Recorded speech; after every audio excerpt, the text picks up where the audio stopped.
سورہ یاسین بہت اہم صورت ہے۔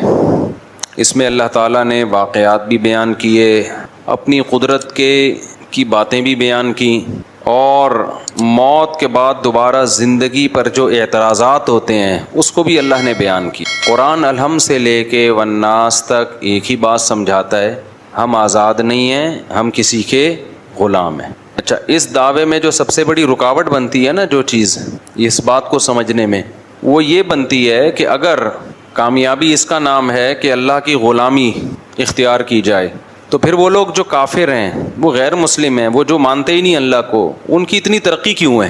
دیکھنے میں کامیاب کون لگتا ہے؟ وہ لوگ لگتے ہیں۔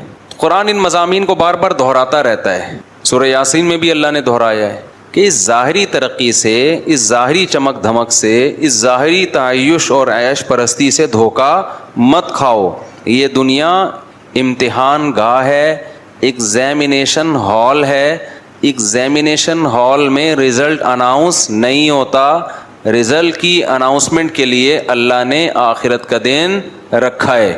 آخرت قائم ہوگی تو اس کے لیے اللہ نے عقلی دلائل بھی دی۔ عقلی کا مطلب وہ دلائل جو کھوپڑی میں آتے ہیں، اور نقلی دلائل کہتے ہیں جو نقل، یعنی جو واقعات ہیں کہ کیسے کیسے پیغمبروں نے قوموں پہ محنت کی ہے، لیکن ان قوموں نے کیسی نالائقیاں ان کے سامنے کی اور کیسا ان کا برا انجام ہوا۔ تو ہم یہاں سے شروع کرتے ہیں۔ اللہ نے فرمایا وَاضْرِبْ لَهُمْ مَثَلًا أَصْحَابَ الْقَرْيَةِ، اے نبی آپ ان کو ایک بستی والوں کا واقعہ سنائیں۔ یہ حضرت عیسیٰ علیہ السلام کے دور کے قریب کی کوئی بستی ہے۔ اِذْ جَاءَهَا الْمُرْسَلُونَ، ان بستی والوں کے پاس پیغمبر آئے۔ اللہ نے دو پیغمبروں کو بھیجا، قوم نے انکار کیا۔ فَعَزَّزْنَا بِثَالِثٍ، دونوں کو اللہ نے طاقت دی تیسرے کے ذریعے بھی۔ تین پیغمبر ہو گئے۔ بنی اسرائیل میں نا ایک ایک وقت میں کئی پیغمبر آئے ہیں، کئی پیغمبر آئے ہیں۔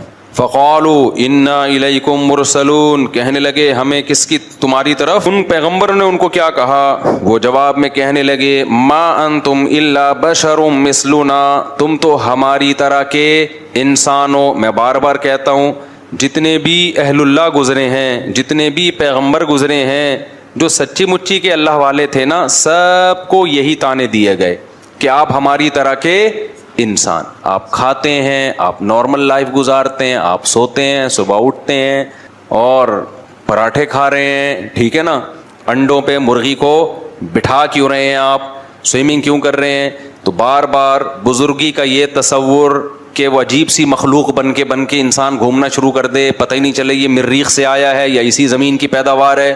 ایسے پیر و مرشد میں نے دیکھے ہیں، اللہ کی پناہ، جس جگہ بیٹھے ہیں کئی سالوں سے وہیں بیٹھے ہوئے ہیں، پولیس آ کے اٹھاتی ہے تھوڑا سا ہل لو، اب ان کے وقار کے خلاف ہے چلنا، ایسے بیٹھے ہوئے ہیں بزرگ بن کے، شاید مر چکے ہوں، انتقال ہو گیا ہو، ویسے ہی بیٹھے ہوئے ہوں، زمین کھانا شروع کر دیتی ہے، چپک گئے اندر، پولیس بھی نہیں اٹھا سکتی ان کو۔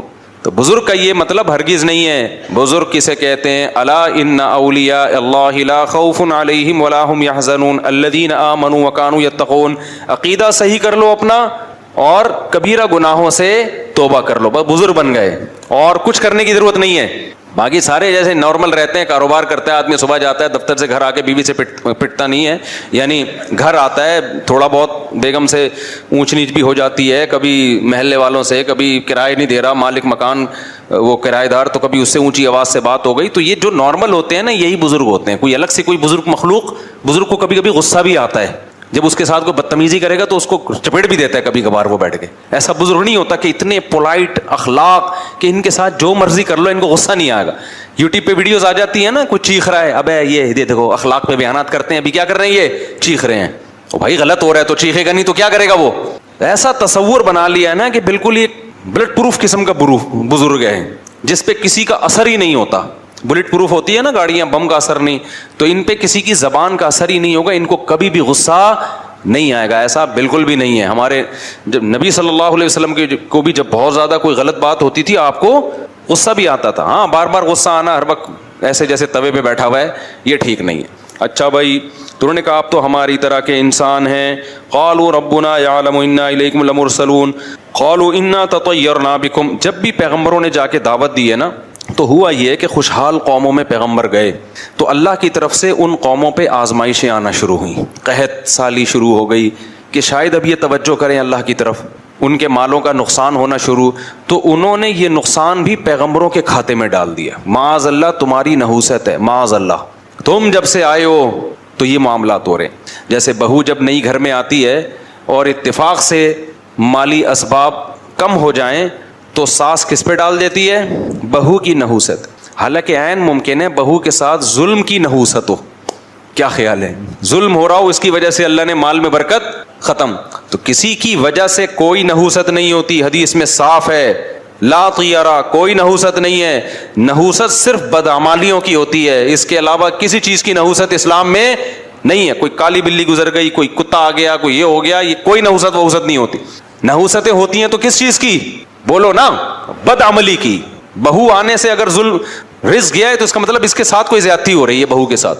ساس کے جاتے ہی ایک دم رزق کے دروازے کھل گئے تو ساس پہ نہ ڈالو کہ اس کی وجہ سے نہیں کھل رہے تھے، یہ کہی ہے تو کھل گئے دروازے. نہ نہ نہ بھائی، کوئی نیکی آپ نے کرنا شروع کر دی ہوگی، سمجھتے ہو، تو نہ ساس پہ ڈالو نہ بہو پہ ڈالو. یہ آج کل بہت ہو رہا ہے کہ اس کے آتے ہی یہ ہو گیا. بھائی وہ ویسے ہی ہو گیا تھا، اتفاق سے وہ اسی ٹائم پہ آ گئی. اب مجھے ایک بات بتاؤ، میں کسی کے گھر جاؤں، میں ایک جگہ کسی کے، زیادہ نہیں بتا، بہت لمبا بات ہو جائے، ہم کسی کے گھر گئے اور اتفاق سے وہاں کسی کو، اللہ نہ کرے، اللہ نے کہا کرنٹ لگ گیا. بولے یار مفتی صاحب جب آئے تھے تو کرنٹ لگا ہے، اس سے پہلے آج تک ہمارے گھر میں کسی کو کرنٹ نہیں لگا. یہ بلی ڈالنی تھی کہ الیکٹرک والوں پر ڈالنی تھی. الیکٹریشین جو گھر میں تاریں صحیح جوڑ کے نہیں گیا اس پہ ڈالنی تھی. ماں باپ جنہوں نے بچوں کی کیئر نہیں کی ان پہ ڈالنی تھی. ڈال کس پہ دی؟ یہ مفتی صاحب آئے تھے اسی دن کرنٹ لگا ہے. او بھائی یہ اتفاق ہوتے ہیں، اس میں کسی پہ آپ بلی نہیں ڈال سکتے. حرام ہے، گناہ کبیرہ ہے، بدگمانی ہے، جائز نہیں ہے. چلو آگے. تو وہ کہنے لگے کہ آپ کی بدشگونی ہے، جب سے آپ لوگ آئے ہیں نا یہ کبھی قحط ہو رہا ہے، کبھی مال میں نقصان. حالانکہ اللہ ان کو متوجہ کر رہا ہے کہ ان کی بات مانو، لیکن انہوں نے کس پہ ڈال دیے؟ پیغمبروں پہ. ان کی وجہ سے ایسا ہو رہا ہے.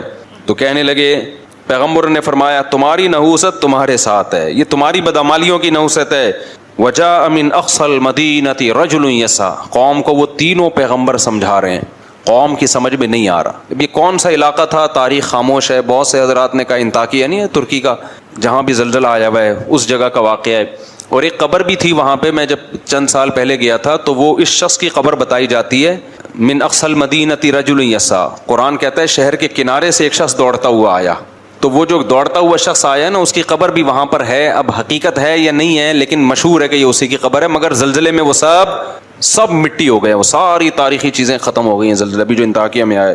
تو قرآن کہتا ہے کہ شہر کے کنارے سے ایک شخص دوڑتا ہوا آیا. قال یا قوم اتبعوا المرسلین. کہنے لگا اے میری قوم یہ پیغمبر ہیں، ان کو فالو کرو، ان کا انکار مت کرو. کیسا جذبہ تھا اس میں. اس کو جب یقین ہو گیا نا یہ پیغمبر ہیں تو قرآن کہہ رہا ہے وہ چلتا ہوا نہیں آیا بلکہ دوڑتا ہوا. جو مبلغ ہے نا اس میں یہ جذبہ ہونا چاہیے کہ میں جلد سے جلد اپنی قوم کو جہنم کے عذاب سے بچا لوں، اس میں تاخیر نہ کروں. اس کا یہ جذبہ تھا.